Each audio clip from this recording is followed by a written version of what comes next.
Selamat petang, salam sejahtera. Terima kasih kerana bersama dengan saya di Nazlin Unity Channel. Kalau benar ini dilaksanakan oleh Datuk Seri Anwar Ibrahim, saya jangka semua ahli pembangkang, ahli parlimen pembangkang mengalami masalah yang besar dan silap-silap ramai yang tak akan dapat maintain kawasan mereka dan tak dapat pula melaksanakan tanggungjawab mereka. Mengapa perkara ini berlaku? Menurut beberapa penganalisis politik, semua ini berlaku kerana keengganan mereka sendiri, tindakan dan sikap mereka sendiri yang kelihatan seakan-akan ego, sombong dan tak sedia untuk berdamai membuat MOU dengan Anwar Ibrahim. Apa salahnya melaksanakan MOU, membuat perdamaian dengan Datuk Seri Anwar Ibrahim untuk mendapatkan peruntukan mereka? Walhal pilihan raya masih lama lagi. Kecualilah, kata seorang penganalisis politik, kecualilah kalau Perikatan Nasional memang masih berniat mahu mencari jalan menjatuhkan kerajaan perpaduan yang ada sekarang ini di tengah jalan, di tengah penggal. Oleh sebab itulah, dipetik daripada sabudinhusin.com, beliau mengatakan, elok Anwar tutup saja perbincangan, peruntukan dana kerajaan kepada ahli parlimen pembangkang tidak perlulah diberikan. Isu sama ada perlu atau tidak kerajaan memberi peruntukan kepada ahli parlimen pembangkang terus menjadi perdebatan tanpa jawapan. Bagi Perdana Menteri, pendirian beliau adalah jelas, iaitu jika ahli parlimen blok pembangkang inginkan peruntukan bagi menjaga kawasan masing-masing, mereka harus datang dan berbincang terlebih dahulu dengan pihak kerajaan. Artinya, kerajaan tidak boleh dan tak akan memberi peruntukan begitu saja kepada ahli parlimen pembangkang tanpa ada apa-apa perbincangan, persefahaman atau perjanjian.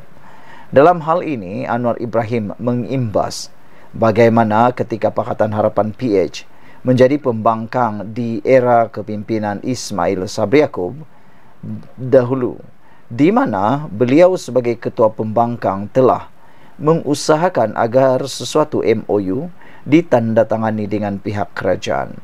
Adakah sekarang ini ketua pembangkang iaitu Hamzah Zainuddin telah melaksanakan tugas seperti Datuk Seri Anwar Ibrahim, iaitu mencari jalan bagaimana dapat atau mengusahakan agar suatu MOU dapat dimeterai antara kerajaan perpaduan dengan Perikatan Nasional?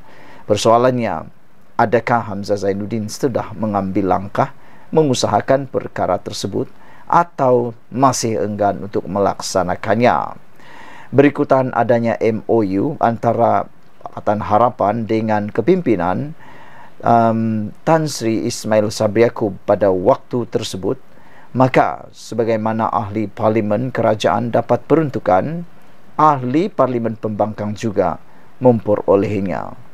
Masalahnya sekarang ini ialah, walaupun Anwar telah menyebut perkara ini sejak awal beliau menjadi Perdana Menteri, namun blok pembangkang langsung tidak memberi respon mengenainya. Timbalan Perdana Menteri Fadillah Yusof yang diberi mandat untuk mewakili kerajaan bagi tujuan perbincangan memaklumkan bahawa sehingga ini belum ada mana-mana ahli parlimen atau kumpulan ahli parlimen blok pembangkang datang menemuinya. Kenapa begitu? Adakah mereka tidak mahu peruntukan daripada kerajaan? Kalau tidak perlukan peruntukan daripada kerajaan, kenapa ada ahli parlimen mereka mengeluh dalam parlimen tentang ketidakmampuan menjaga kawasan dan membantu rakyat, waima untuk membuka pusat khidmat sekalipun? Atau mereka mahu diberi peruntukan itu tanpa sebarang syarat?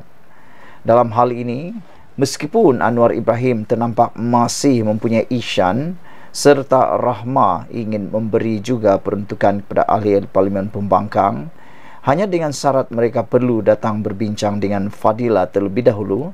Daripada segi politik dan kepentingan parti yang menjadi kerajaan, peruntukan itu sebenarnya tidak harus diberikan sama sekali. Permintaan PN tidak harus dilayan dan hanya ahli parlimen kerajaan saja yang patut layak mendapat peruntukan. Oleh kerana parti-parti perlu bertanding setiap 5 tahun sekali dalam PRU, adalah penting untuk ditunjukkan kepada rakyat bahawa ada beza antara ahli parlimen kerajaan dengan ahli parlimen pembangkang dalam tempoh 5 tahun berkenaan. Jika diberi peruntukan yang sama dan tiada perbezaan daripada segi kemampuan berkhidmat kepada rakyat, ahli parlimen pembangkang akan berpotensi terus menang dalam PRU setiap 5 tahun.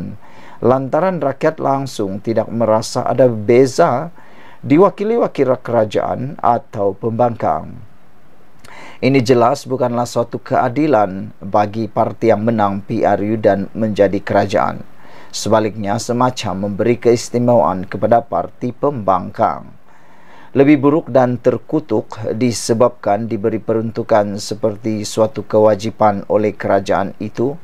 Ia tidak menjadikan ahli pembangkang ada rasa bersalah, walaupun hari-hari mereka mengutuk, memaki hamun dan mahu menjatuhkan Perdana Menteri. Dalam arti kata lain, dengan memberi peruntukan itu juga menjadikan PRU yang akan diadakan setiap 5 tahun untuk memilih ahli parlimen dan parti menjadi kerajaan sudah tidak bermakna lagi. Cuma dalam hal ini, rakyat yang membuat pilihan memilih ahli parlimen pembangkang tidaklah harus dihukum dan dinafikan hak mereka menikmati pembangunan dan kehidupannya sama seperti pengundi di kawasan lain. Apa yang perlu dilakukan ialah kerajaan harus melantik penyelia, penyelaras atau apa-apa nama jawatan lain di setiap kawasan yang dimenangi parti pembangkang itu. Melalui mereka itulah disalurkan segala peruntukan untuk rakyat sebagai mewakili parti yang sedang memerintah. Dengan itu, rakyat akan nampak ada perbezaan antara kawasan yang diwakili wakil rakyat, kerajaan dengan diwakili pembangkang. Sekaligus memungkinkan parti yang mewakili kerajaan boleh menang dalam PRU yang seterusnya. Ini baru demokrasi dan keadilan. Mungkin ada yang berkata, kenapa rakyat atau kenapa kerajaan negeri Kelantan, Kedah dan Terengganu yang ditabir PN baru-baru ini boleh mengumumkan akan memberi peruntukan yang sama kepada semua wakil rakyatnya, termasuk daripada pembangkang. Jangan kita cepat terpedaya.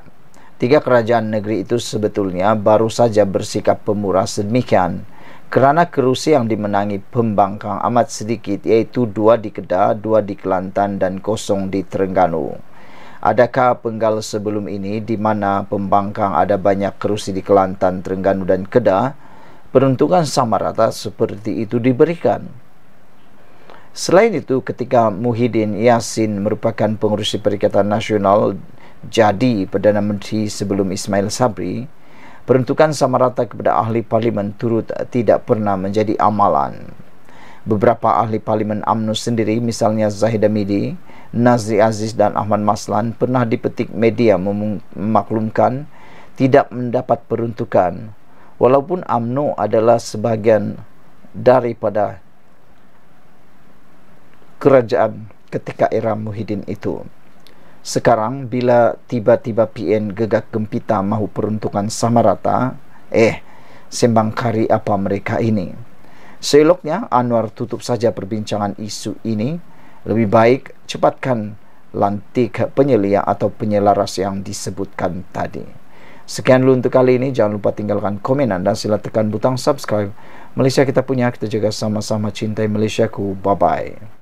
Selamat malam, salam sejahtera. Terima kasih kerana bersama dengan saya di Nazilin Unity Channel. Ini satu lagi perkara yang paling duka cita untuk Perikatan Nasional. Daripada Harapan Daily, gelombang PAS sudah jadi kocakan air hijau. PN semakin pudar, kata Khalid Samad. Apa cerita? Pengarah Komunikasi Amanah, Khalid Abdul Samad, menyifatkan pengaruh pembangkang yang dipanggil gelombang hijau sudah menjadi hanya kocakan air yang tidak memberi seberang kesan. Bekas Menteri Wilayah Persekutuan itu berkata demikian berdasarkan kurangnya kehadiran peserta Himpunan Selamatkan Malaysia minggu lalu. Malah pimpinan utama pembangkang pun tidak hadir. Perhimpunan yang dibuat pada 16 September itu memang kita kata ianya gagal. Kehadiran pun kurang. Pemimpin-pemimpin utama pun tak datang. Yang sibuk buat promosi pun tak datang. Inilah yang paling teruk. Mempromosi tapi tak datang. Tak tahulah. Orang lain pula yang datang. Dan lagi teruk, orang lain pula yang disiasat oleh polis di Raja Malaysia. Ianya habis begitu sahaja, kata Abdul Samad. Tiada sebarang kesan. Apa yang dia nak selamatkan Malaysia pun kita tak tahu, kata Khalid Samad. Hanya yang tak selamat saya rasa Perikatan Nasional PN kerana relevansinya semakin pudar. Gelombang hijau sudah menjadi kocakan air yang kecil dan sudah tidak ada apa-apa. Ribut taufan sudah habis, katanya dalam program Bual Bicara bertajuk Selamatkan Malaysia atau Selamatkan PN di Jom Channel kemarin. Malah Khalid berpendapat perhimpunan di ibu negara itu hanya bertujuan untuk mengekalkan PN sebagai pembangkang yang masih relevan setelah mereka kecundang dalam pilihan raya kecil PRK Johor. Orang putih kata, storm in a teacup, kecoh tapi dalam keadaan yang terhad. Gelombang hijau telah menjadi kocakan air hijau. Gelombang hijau di Johor nampaknya telah pudar. Hanya terjadi sedikit kocakan air. Sekarang ini dia cuba nak kekalkan relevansi kerana sebelum itu dia kata PHBN kalah, maka kerajaan akan jatuh. Sebelum itu di PRN 6 negeri pula, mereka kata kalau hilang ke 6 negeri itu maka kerajaan akan jatuh juga. Selepas itu PRK di Johor pun mereka kata kita akan jatuh juga. Tapi tengok-tengok calon PH menang. Dua-duanya kebetulan calon amanah. Lagilah sakit hati PAS. Itu kerana bagi dia, amanah itu memang satu parti yang tidak sepatutnya wujud, ujarnya lagi. Sekian lagi untuk kali ini. Jangan lupa tinggalkan komen anda. Sila tekan butang subscribe. Dan ada sambungan daripada Harapan Daily juga. PN gagal jadi pembangkang konstruktif. Maafkan saya. PN gagal jadi pembangkang konstruktif, hanya main retorik kaum dan agama. Perikatan Nasional PN gagal memainkan peranan sebagai pembangkang konstruktif dan berkualiti, kata ahli jawatan kuasa amanah Faiz Fadzil. Beliau berkata PN bukan sahaja gagal membentangkan belanjawan bayangan, malah tidak dapat memperkenalkan pernyataan dasar seperti yang dijanjikan pengerusinya, Tan Sri Muhyiddin Yassin. Jelasnya, blok pembangkang itu hanya bermain dengan retorik kaum dan agama. Namun, sentimen itu bukanlah dasar yang berupaya membantu pembangunan negara yang mampan. Ketika Pakatan Harapan PH duduk di kerusi pembangkang dahulu, belanjawan bayangan untuk tahun 2023 telah dibincangkan atau dicadangkan. Sepatutnya belanjawan bayangan adalah peluang terbaik pihak pembangkang menjalankan peranan semak dan imbang serta peluang untuk mengutarakan idea-idea bernas tentang pengurusan fiskal negara, katanya dalam kenyataan hari ini. Menurut Faiz, kegagalan PN memperkenalkan belanjawan bayangan dan polisi statement hampir 2 bulan selepas kabinet bayangannya dibentuk mendedahkan ketandusan idea pembangkang. Ketandusan idea ini menunjukkan ketidakupayaan gabungan itu untuk menjadi kerajaan, dan inilah yang berlaku ketika mana mereka mentadbir Putrajaya sebelum ini, ujarnya lagi. Tambahnya, perang terbuka pemimpin PN dan Perdana Menteri dalam isu negeri boleh menjadi ancaman kepada konsep federalisme yang dipegang selama ini. Kebergantungan PN kepada cara politik Sanusi, Menteri Besar Kedah, ini tidak menguntungkan negeri Kedah dan negara. Sanusi harus memahami bahawa Pulau Pinang telah sekian lama menjadi penghubung Kedah untuk hal-hal perdagangan antarabangsa. Oleh itu, Sanusi seharusnya lebih bertanggungjawab kepada rakyat Kedah dengan menumpukan aspek pentadbiran dan ekonomi dan bukannya berpolitik siang dan malam, katanya lagi.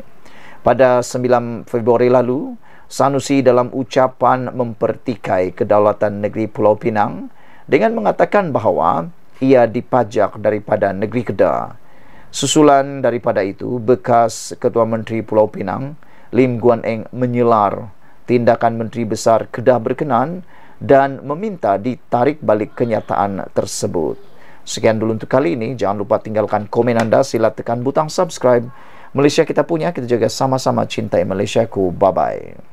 Selamat malam, salam sejahtera. Terima kasih kerana bersama dengan saya di Nazilin Unity Channel. Disangka Perikatan Nasional akan mampu menang pada PRU 16 akan datang. Rupa-rupanya PN akan bungkus habis pada PRU 16 nanti. Ini apabila seorang pemimpin daripada Amanah, yaitu Khalid Abdul Samad, menjangkakan, meramalkan dan menegaskan PN akan bungkus dalam PRU 16 jika PH dan BN kekal bekerja sama. Secara peribadi saya melihat ada kebenaran kepada apa yang dikatakan oleh Khalid Abdul Samad ini. Kerana jika kita lihat kebelakangan ini, PH bukan saja semakin pulih dan kuat, bahkan ianya makin disukai oleh para penduduk Malaysia dan rakyat Malaysia. Bahkan kalau selama ini ada pengundi yang di atas pagar, kini mula menunjukkan minat kepada Pakatan Harapan. Kerana mereka dapat lihat bahawa Anwar Ibrahim yang kononnya dikatakan oleh Mahathir Mohamad tak boleh jadi Perdana Menteri, tapi akhirnya sekarang telah membuktikan kredibiliti dan juga kebolehan beliau menjadi Perdana Menteri, sehingga kan sekarang ini beliau telah mengorak langkah demi langkah, rekod demi rekod baru dicipta oleh Anwar Ibrahim, termasuk menarik pelaburan yang tak pernah orang capai sebelum ini. Selain daripada itu, dilihat daripada Pakatan Barisan Nasional ataupun Gabungan Barisan Nasional, terutamanya UMNO, kita lihat keputusan Zahid Hamidi menyertai kerajaan menyahut titah ke bawah Duli Yang Maha Mulia di Pertuan Agong untuk menjadi sebahagian daripada kerajaan dan sanggup mengambil risiko untuk mengambil keputusan tidak popular, akhirnya membuahkan hasil. Jika dilihat dalam penganalisisan kita lihat Barisan Nasional sekarang mula pulih, terutamanya UMNO. Di mana-mana sekarang ini ahlinya mula hidup semula. Ahlinya mula membersihkan pejabat yang sudah kotor dulu. Ahlinya mula berkumpul semula. Ahlinya mula bermesyuarat semula. Bahkan mula percaya dan yakin bahawa mereka mampu menang pada PRU 16. Selain itu, UMNO, Barisan Nasional, mempunyai akar umbi yang kuat. Sama juga dengan Pakatan Harapan. Itu sebabnya apabila Khalid Abdul Samad mengatakan kalau PHBN kekal bekerjasama, PN akan bungkus. Kerana kedua-dua bergabungan ini, khususnya Pakatan Harapan dan BN serta UMNO dan juga parti-parti yang ada dalam Pakatan Harapan, mempunyai akar umbi yang kuat. Apapun yang jadi, pasti kedua-dua gabungan ini akar umbinya tidak akan goyang, tak akan tak akan goyang langsung. Ini bermakna mereka mampu kalau bergabung bersama pada PRU 16 nanti, memang tak ada peluang langsung Perikatan Nasional. Dilihat pula dalam Perikatan Nasional, khususnya Parti Bersatu, kita dapat lihat Parti Bersatu tidak mempunyai akar umbi sekuat parti-parti yang ada di Barisan Nasional juga di Pakatan Harapan. Kebanyakan akar umbi Parti Bersatu sebenarnya datang daripada PAS. Kalau tidak ada PAS, boleh dilihat Bersatu mempunyai kelemahan yang sangat besar, iaitu kekurangan akar umbi.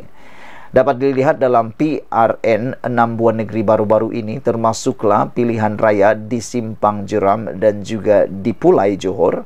Dapat dilihat kalau bukan PAS yang bergerak, ataupun ada juga bergerak daripada parti-parti lain, tetapi lebih banyak digerakkan oleh ahli-ahli atau akar umbi PAS. Lihat saja, banyak kemenangan dicipta oleh PAS. Kalau dilihat dan dinilai pula, kebanyakan kemenangan yang dicapai oleh Perikatan Nasional dalam PRU 15 adalah dimiliki oleh parti PAS. Dan ianya mungkin disebabkan oleh pengaruh PAS, barulah Parti Bersatu menang. Kerana terdapat banyak isu untuk Parti Bersatu, khususnya Parti Bersatu dianggap dicop sebagai parti yang mengkhianat, yang mana telah pun menyebabkan Pakatan Harapan tumbang, kerajaan tumbang, dan telah menyebabkan langkah Sheraton, menyebabkan ketidakstabilan politik pada waktu tersebut. Khalid Abdul Samad mengatakan bahwa sebenarnya PN sedar dalam PRU16 nanti sekiranya PHBN benar-benar dapat mengukuhkan kerjasama antara sesama ahli dan memahami hikmah gabungan, maka kedua-dua parti ini akan menentukan PN bungkus pada PRU16 nanti, katanya lagi. Sekian dulu untuk kali ini. Jangan lupa tinggalkan komen Anda. Apabila Khalid Samad juga mengatakan bahwa sebenarnya PN itu hanya kecoh sana-sini, namun tiada apa yang boleh dicadang atau ditawarkan oleh mereka, kata Abdul Samad. Kemenangan yang PN capai dalam PRU15 ini akan kita dapat reverse, kerana mesej daripada mereka nampak macam tidak ada benda apa-apa. Kecoh sana-sini, kecoh sana, kecoh sini, tapi tak ada apa yang mereka boleh cadang dan tawarkan. Maka mereka adakan perhimpunan pada 16 September lalu untuk menaikkan semangat ahli dan juga relevansi parti. Malangnya, himpunan itu gagal, ujar beliau lagi. Sekian dulu Malaysia kita punya. Kita juga sama-sama cintai Malaysiaku. Bye-bye.